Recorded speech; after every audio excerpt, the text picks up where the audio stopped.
Thank you for doing a video interview with me today.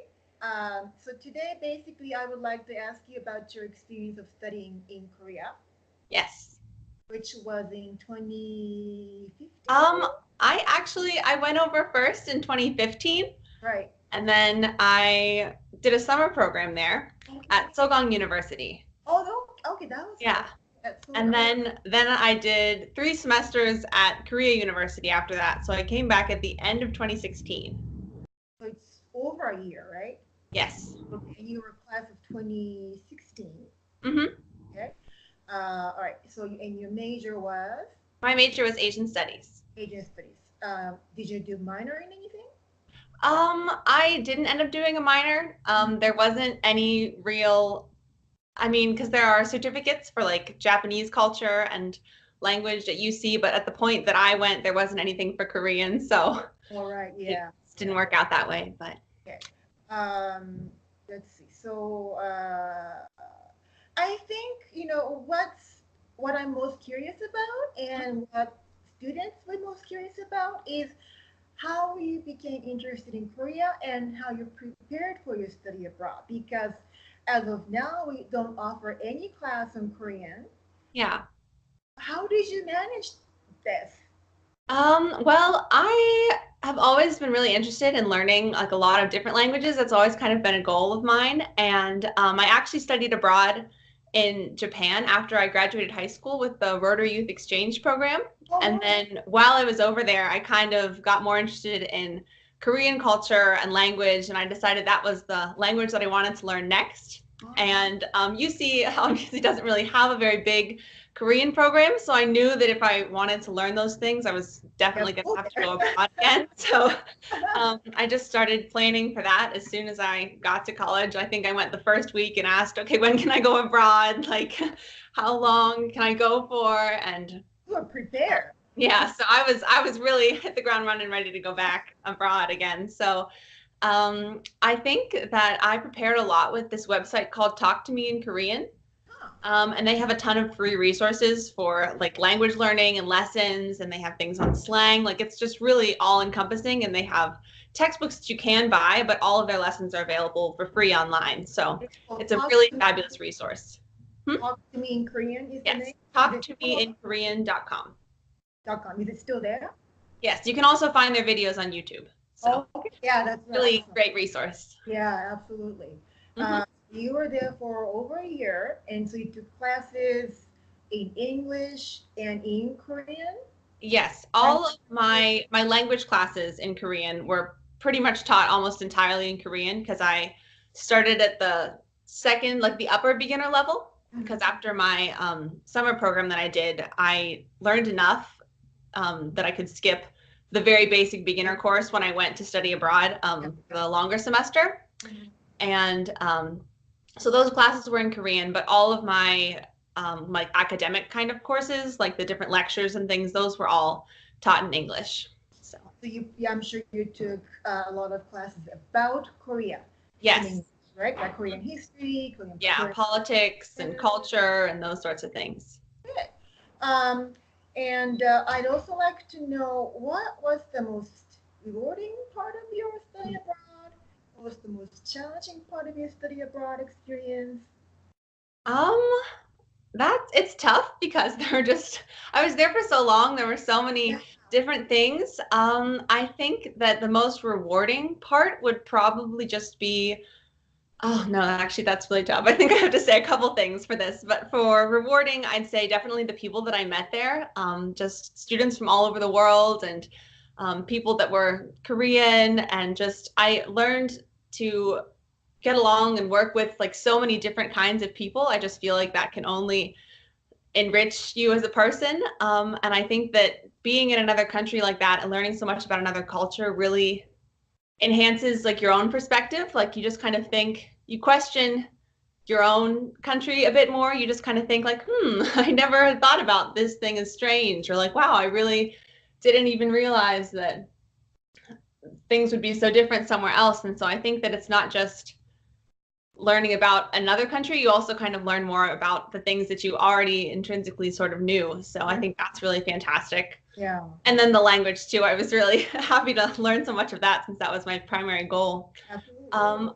And I think that in terms of challenges, that was also kind of language related because all of my problems are really internal, because culture shock is such a big part of study abroad. And there are all of these different kind of like you get there and it's like, wow, so fun. And then you have a period where you're like, wait a second, I actually can't handle this. And then you've gotten used to it again. And then you kind of like step back. So in my second semester, I definitely had a bit of a slump there, just because I felt like I wasn't learning the language as quickly as I had been at the beginning, but that's just how language learning kind of works. Yeah, absolutely. Like once you reach a certain point, it's just kind of fancier way to say things that you already know how to say. And I was just getting a bit discouraged, I guess, seeing new people come in and like, wow, they're so amazing. And I just have so far to go. And I think that you really just have to just accept that that's kind of something that you might go through if you're there for a longer time, but realize that that's all kind of like in your own mind and that you can definitely overcome those sorts of things and just think about how far you've come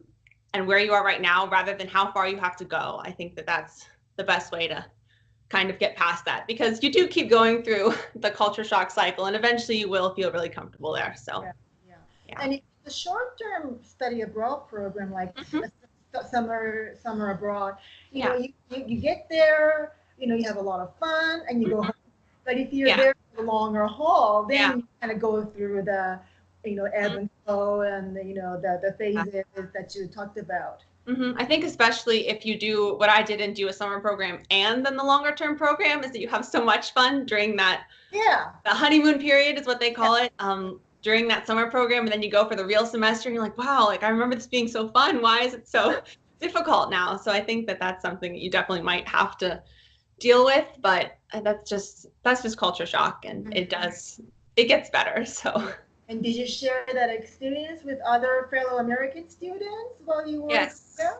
Yeah, I had other students that there weren't many people from the University of Cincinnati that were there when I was there.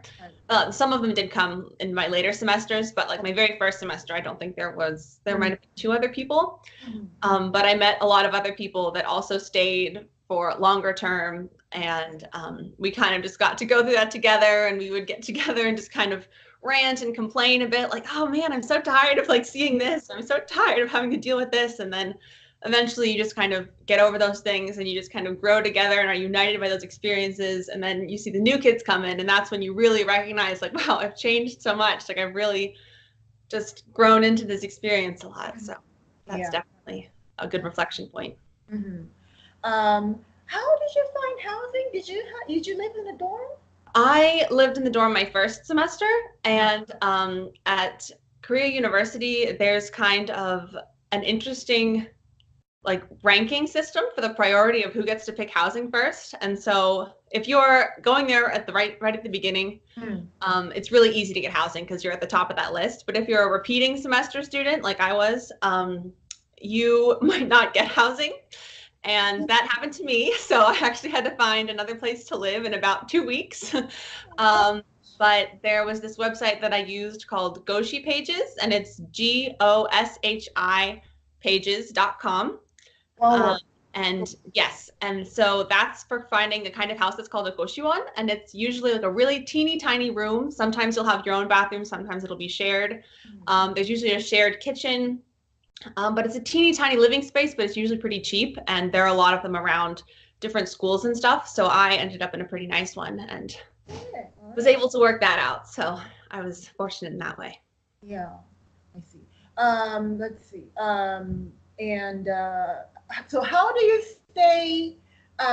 keep your Korean language, abilities? You're back here and get a chance to speak it, right? Yeah, no one really speaks Korean in Northeastern Ohio, but I still go on talktomeinkorean.com because I haven't finished working through all the lessons that are on there, and I also watch a lot of like Korean dramas and stuff, or just like variety shows with celebrities in them, like all kinds of things where I can just hear people speaking Korean pretty naturally, and I the more that I listen to it, the more used to I get. After working upstairs. Oh, yeah. Sorry, go ahead. Oh, Keep it's going. okay. But yeah, I kind of continue watching things that are in Korean, like all kinds of stuff we'll do, whether you're interested in dramas or you just want to watch like a makeup tutorial that's done by someone speaking in Korean, like honestly anything like cooking, just there are so many different places you can hear Korean and practice like Yeah. specific vocabulary and stuff. So We have a lot of resources now, especially online, that we didn't have when I was your age. yeah, definitely the internet has been a huge help in all of my preparation and practicing and everything like that. Are you staying in touch with your friends in Korea? Yes, I still keep in touch with a couple of my closer friends from Korea, and I'm actually going to be going back this summer for a couple weeks. So That's I'm looking forward to meeting them, yeah. and I can't wait. That sounds great. Yeah. And I've been to the Korea University campus. It's a beautiful Mhm. Oh, it's such a nice campus. campus. I'm a little biased. I mean, I love it so much. I spent half of my college time there, but I really like the campus, and Yeah. it's on a really good subway line for going to other places in Seoul. So it's really fantastic. Yeah, I see. And finally, I would like to ask you what your future plans are. I'm really hoping to go back to South Korea and teach English. I when I was over there studying abroad, I took a lot of classes for English education majors, and that's just it is what an English teacher would be in South Korea, obviously teaching it as a non-native kind of language rather than the way an English teacher in America would operate, obviously. And I took a lot of those classes because Cincinnati doesn't have many of those either. And I did an online TEFL certificate course teaching English as a foreign language. Oh, yeah. And so I've done all those preparations and I'm really hoping to go back there and teach. I just came home to be closer to my family for personal reasons for a little while, Yeah. but I am hoping to go back there and teach eventually. That sounds good. And I mean, from my own personal experience, I can tell you that there are a lot of hurdles to jump through when you work overseas. Yeah. Visa issues, work permission issues. But Visas are such a big, such a yeah, pain. yeah. But with determination and help from people, you can definitely overcome these difficulties. So Hmm. I really wish you all the best, and I Oh, hope that thank you. touch. Thank you It, so much. I mean, your experience is very inspiring because, like I said, we don't really offer courses in Korea, and you did it Mhm. all by yourself. So it's Yes. really, what you did is really, really commendable and amazing. And I think you owe it to yourself to really go back there and, forge your career as an English teacher in Korea. Thank you so much. Yeah. So stay in touch and thank you very much for your time.